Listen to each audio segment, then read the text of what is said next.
வணக்கம். Hi tech trans amplifier எங்களுடைய another amplifier 2.1 amplifier for home purpose class D போட்டிருக்கோம்.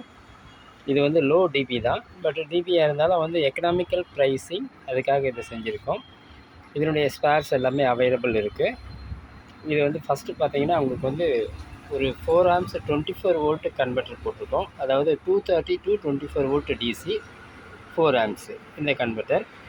இது டைரெக்டாக வந்து 230 வோல்ட்டை வந்து உங்களுக்கு 24 வோல்ட்டாக கன்வெர்ட் பண்ணி கொடுக்கும். அந்த 24 வோல்ட் வந்து டைரெக்டாக வந்து நம்ம வந்து இந்த கிளாஸ் டி ஆம்பிளிஃபையரில் கொடுத்துருக்கோம்.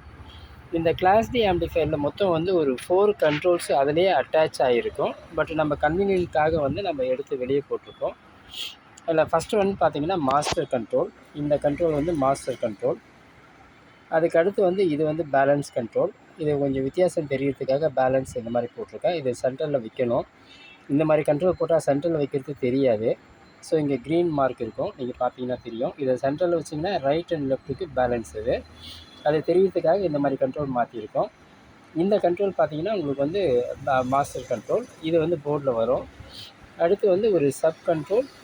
நெக்ஸ்ட் ஒன்று வந்து டோன் கண்ட்ரோல். டோன் கண்ட்ரோல்னால் உங்களுக்கு வந்து ரைட் அண்ட் லெஃப்ட்டு, அது ஓவரால் வால்யூம் கண்ட்ரோல். இது 4 கண்ட்ரோல் உள்ளே இன்சர்ட் ஆகிடுச்சு. இதை எடுத்து வெளியில் வச்சுருக்கோம். வேறு எதுவும் பெரிய வேலை ஒன்றும் கிடையாது. 230 வோல்ட் இன்புட் கொடுத்துட்டு 24 வோல்ட் இதில் எடுத்து கொடுத்துட்டு தென் அவுட்புட் வெளியே எடுத்தால் போதும். அதாவது அதில் பெருசாக ஒன்றும் செய்ய தேவையில்லை. தென் அடிஷ்னலாக வந்து உங்களுக்கு 7812 போட்டிருக்கோம், 7805 போட்டிருக்கோம். இந்த மாதிரி வேலைகள் மட்டும்தான் பண்ணியிருக்கோம். இப்போ ரிசல்ட்டை பார்க்கலாம். இப்போ வந்து பார்த்திங்கன்னா இதை வந்து ஃபஸ்ட்டு வந்து நான் வந்து சப்ப வால்யூம் கம்மி பண்ணிடுறேன்.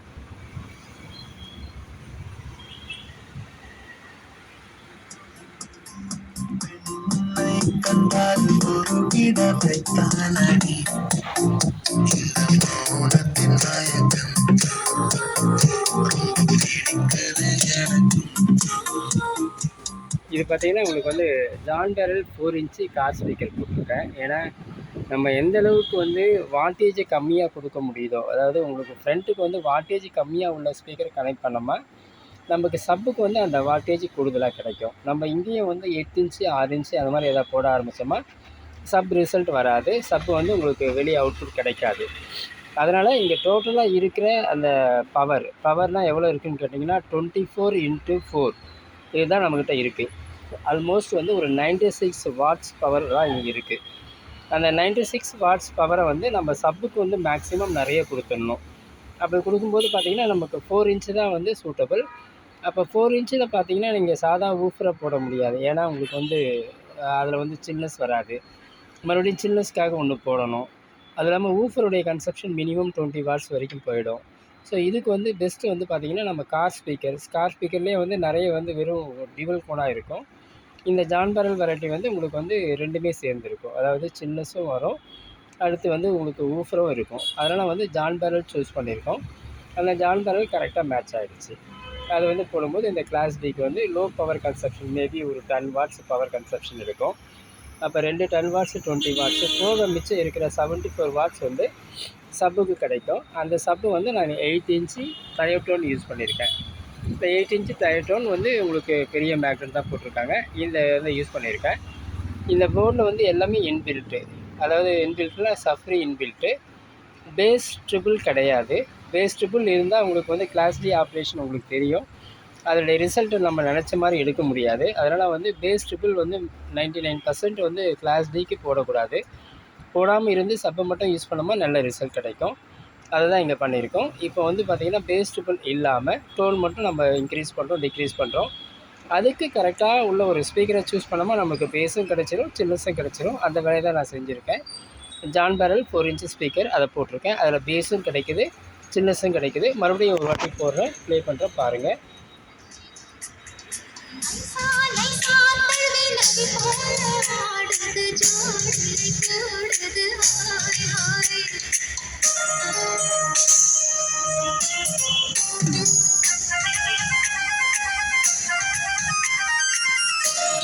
இதிலே பேலன்ஸ் கண்ட்ரோல் பண்ணுறேன்.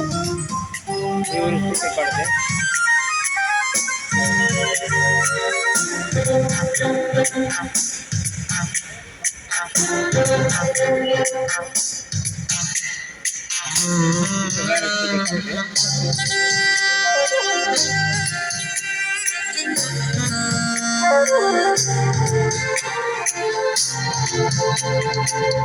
நாட்டின் பெண்களிடம் பார்க்காத சங்கதியை கீழ்நாட்டில் பார்க்கும் பொழுது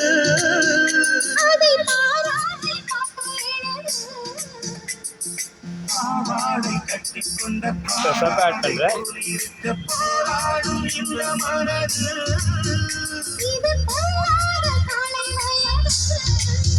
சின்ன பூச்சரமே கட்டிக்கோ என்னை சேர்த்து இன்னும் தேவை என்றால் என்னை சேர்த்து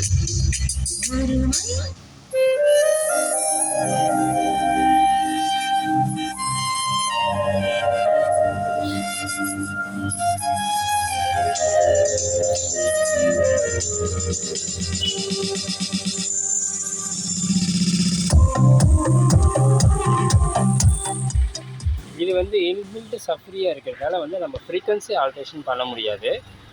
பழைய சாங்குக்கு வந்து இன்ஸ்ட்ருமெண்டல், அதாவது சப்னுடைய இன்ஸ்ட்ருமெண்டல் வந்து 85 ஹெர்ட்ஸ் வரைக்கும் இருக்கும்.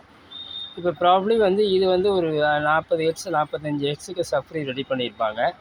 அப்போ அந்த ஓல்டு சாங்லாம் போடும்போது பார்த்திங்கன்னா இதில் உள்ள ட்ராபேக் வந்து நமக்கு வந்து நம்ம மேனுவல் கிட்டில் டியூன் பண்ணுற மாதிரி வந்து நம்ம சப் ஃப்ரீக்வன்சி ஆல்ட்ரு பண்ண முடியாது. அதாவது லோ ஃப்ரீக்வன்சி இருக்கிற சாங்காக போட்டோமா நல்ல ரிசல்ட் கிடைக்கும். பழைய சாங்லாம் போட்டோமா வந்து உங்களுக்கு 85 ஹெர்ட்ஸில் வந்து சப் ஃப்ரீக்வன்சி டியூன் பண்ணி வச்சுருந்தா தான் நல்ல ரிசல்ட் கிடைக்கும். அது வந்து நம்ம கிடைக்காது, எதிர்பார்க்க முடியாது. அதனால் நியூ சாங்ஸில் வந்து மேபி வந்து ஒரு 45 ஹெர்ட்ஸ் 50 ஹெர்ட்ஸுக்குள்ளே வந்து நம்ம சப் ஃப்ரீக்வன்சி சிக்னல்ஸ் வெளியே வரும். அந்த சிக்னல்ஸ் வந்து இதுக்கு கரெக்டாக இருக்கும். பழைய சாங்குக்கு போனால் நம்ம மறுபடியும் வந்து சப் ஃப்ரீக்வன்சி ஆல்ட்ரு பண்ணணும். பட் இதில் எப்படி ஆல்ட்ரு பண்ணணும்னு தெரியல, அதை கொஞ்சம் பார்க்குறோம். அது மாதிரி ஏதாவது ஆல்ட்ரு பண்ண முடிஞ்சு அடுத்தடுத்த பேட்சில் வந்து அதை கரெக்ட் பண்ணலாம். ஆல்மோஸ்ட் வந்து நல்ல ரிசல்ட் இருக்குது. நல்ல எக்கனாமிக்கல் ப்ரைஸு. ஒரு கன்வெர்ட்டர், ஒரு போர்டு, அவ்வளோதான். 2 தான். மேபி வந்து ஒரு 900-800 ருபீஸ்க்குள்ளே இது டோட்டல் பேக் வந்து கம்ப்ளீட் ஆகிடும். அடிஷ்னல் கேபினட் இதெல்லாம் போடணும். ஒரு லோ பட்ஜெட்டில் வந்து ஒரு தரமான 2.1 ஆம்பிளிஃபையர் நம்மளால் செய்ய முடியும். இந்த மாதிரி ஆம்பிளிஃபையராகவோ இல்லை ஸ்பேராகவோ வேணுன்னா என்னை கான்டாக்ட் பண்ணுங்கள், நாங்கள் சப்ளை பண்ணுறோம். பட் இதை யூஸ் பண்ணும்போது கண்டிப்பாக வந்து நீங்கள் வந்து அவுட்புட் ட்ரைவுக்கு வந்து 4 இன்ச்சு தான் போடணும். அதுவும் கார் ஸ்பீக்கர் தான் போடணும். அது போட்டிங்கன்னா உங்களுக்கு வந்து சப்புக்கு தேவையான எனர்ஜி கிடச்சிடும். சப் நல்ல ரிசல்ட் இருக்கும். இதை 8 இன்ச்சும் போட்டுக்கலாம், 6 இன்ச்சும் போட்டுக்கலாம். பட் 10 இன்ச்சு ரெக்கமெண்டட் கிடையாது. ஏன்னா இந்த அவுட்புட் சோர்ஸ் வந்து 24x4 தான். இதுக்கு மேலேயும் பவர் சோர்ஸை நம்ம இன்க்ரீஸ் பண்ண முடியும். 24x8 போடலாம், இல்லை வந்து 10 ஆம்ஸை போடலாம். ஸோ இதெல்லாம் போடும்போது வந்து உங்களுக்கு வந்து இந்த கிளாஸ் டி வந்து எந்தளவுக்கு எஃபெக்டிவாக இருக்குதுன்னு தெரியல. இது வந்து 2 டேஸ் ரன் ஆகிடுச்சு. ஸோ எனக்கு எந்த ப்ராப்ளம் கிடையாது, ஓடிட்டுருக்கு. ஹீட் இஷ்யூ கிடையாது, ப்ராப்ளம் இல்லாமல் ஓடிட்டுருக்கு. ஸோ அதனால் வந்து ஸ்லோவாக ஸ்டார்ட் பண்ணுவோம். 4 ஆம்ஸ் ட்ரைவ்லேருந்து ஸ்டார்ட் பண்ணுவோம். தென் கொஞ்சம் கொஞ்சமாக அடுத்தடுத்த ட்ரைவ் வந்து இன்க்ரீஸ் பண்ணிக்கலாம். தேங்க்யூ.